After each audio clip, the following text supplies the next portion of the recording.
Well, it was almost a year ago that Amy Olson of North Dakota came so close to winning a major on the LPGA Tour. She played great golf throughout the Evian Championship and held the lead on the final day. She was in the final group, and on the final hole, all she needed was a par, only to lose after a double bogey on that final hole. But still, it was a learning experience for her, and she really loves being on such a big stage on tough golf courses.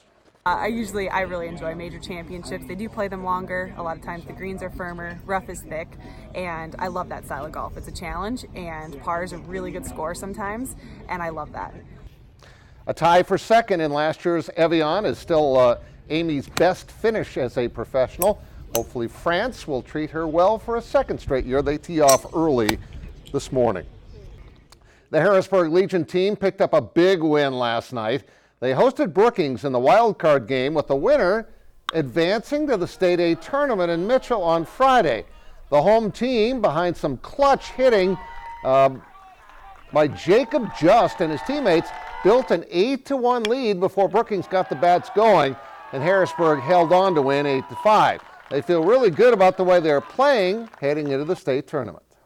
It's awesome. We're ready to go. I know we play a really good Mitchell team on Friday, but that's all you can ask for, is to go out there and play hard and compete and get after it. This is what you play for. That is all you can ask for. They've got that chance now. State tournament starts Friday in Mitchell, as I said, with Rapid City Post 22 looking for its 6th title in 7 years and 43rd overall. That is just amazing. After a quick break, the Canaries are back at it, and they really need to start a winning streak. The T-Bones of Kansas City came calling at the Birdcage tonight. Bottom of the first, Burt Reynolds knocks one right up the middle, and that's going to allow the baby Thor guy, Brett Vertigan, we just had a story on him a couple of weeks ago, to score. It's 1-0. Love that beard. Top of 2, Keaton Steele. Nice play. 6 innings, 2 earned runs for him. He pitched well tonight and played some pretty good defense, especially on that play. We go to the third. Birds still up 1-0. T-Bones Ramsey Romano gets the base hit. That makes it a 1-1 ball game until the 5th, when Graham Lowe goes opposite field, and that ball is out. That's a home run for Graham Lowe, and the Birds would take the lead. They would add to it on this ground ball by Kevin Taylor in the 5th inning, increases the lead to 3-1. And as we go to the scoreboard, they just got 3 runs in the bottom of the 8th inning to pad what was a 4-2 lead. It's now 7-2, as Lowe also had an RBI double in that frame. Birds looking like they're going to win. They have lost 9 of their last 10. They're 7.5 games out of first place. And now here's Brandon Green with your Billion Automotive Plays of the Week. Lennox Ray Williams completely lays out to get the out against Tabor, as Lennox would go on to win in a shutout 2-0. Brandon Valley's Cole Hupke was on fire on the mound against Yankton. He pitched a complete game while only allowing 1 hit with 6 strikeouts and got the shutout, as Brandon Valley won 10-0.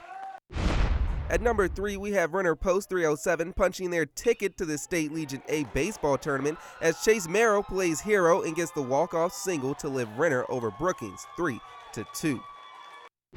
The Dakota Alliance Girls 14 and Under team dominated the U.S. Youth Soccer National President's Cup, as they didn't allow a single goal on their way to their first national championship in program history.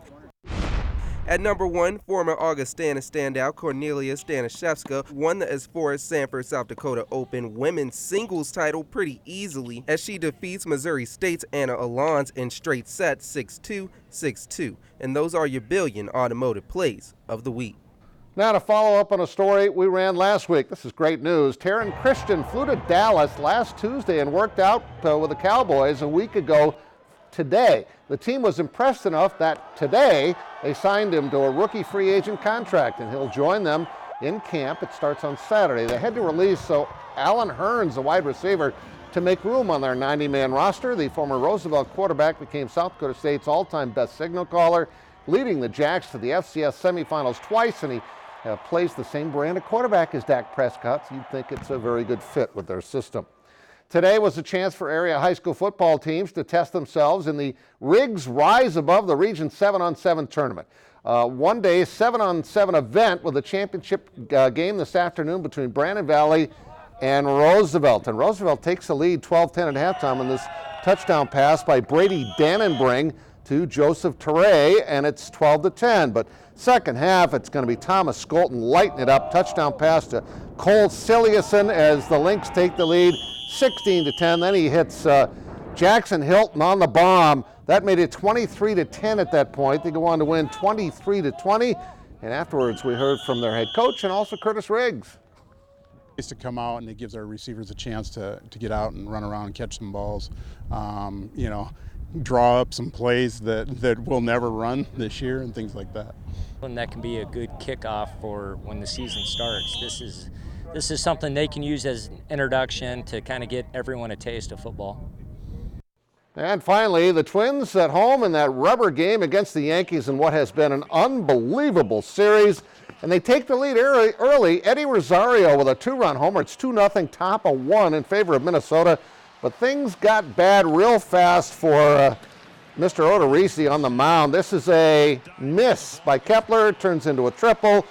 9 consecutive runs for the Yankees, although things have settled down. It's the 9th inning now. It's 9-7 in favor of the Bombers. And that's sports. We'll all be right back.